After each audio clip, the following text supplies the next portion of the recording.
Translated from the local language, Agzul means a devilish place.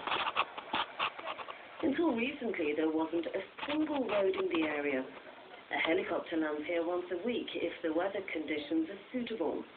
100 kilometers of wild forest lies all around, to a population of just 216 people. The helicopter's arrival is an important event. It carries mail and foodstuffs, and also brings local vendors, hunters, and second-hand fur dealers to Agzul. 26 years ago, Vladimir Lichak arrived on one such flight.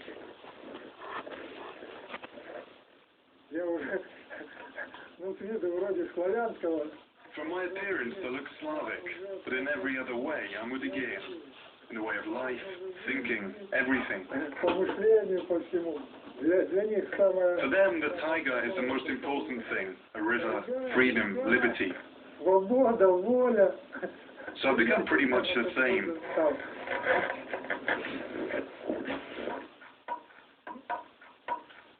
Vladimir is a meteorologist by profession. He works at the local weather station.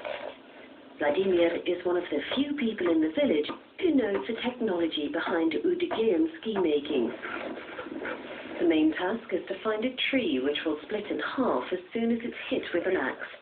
The wood needs to be planed until it becomes flexible, and then it's left to dry in the open air.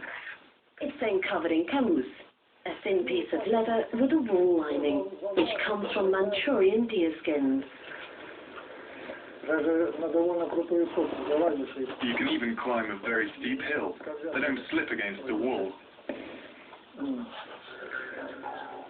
The snow on the mountain slopes is up to 1.5 meters thick, and the hunters can only cover long distances in the forest on skis. In the morning, several families often meet to go hunting. They travel on snowmobiles. Every Udigean has a favorite fishing spot, and they know what fish to catch and where. As a rule, the men bore holes in the ice. The more holes, the bigger the catch. Sometimes the ice is so thick that the drill isn't strong enough to break it.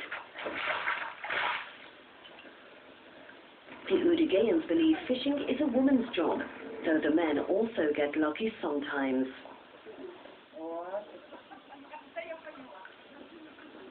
The Udigeans eat raw fish. Tatiana Devainova learned how to chop fish when she was a child. The dish she is preparing is called tala. To make tala, the fish must first be frozen. Shortly after an elk is killed, we eat its brain and nose. You just kill it, and you're full without having to cook it. Tala can only be made from white fish. It should be cut into small pieces and then salted. The dish is eaten frozen. Another national dish is called bombo. The fish should be marinated for several days and then put into the pan when the potatoes are almost ready. When there were no potatoes, only fish was cooked.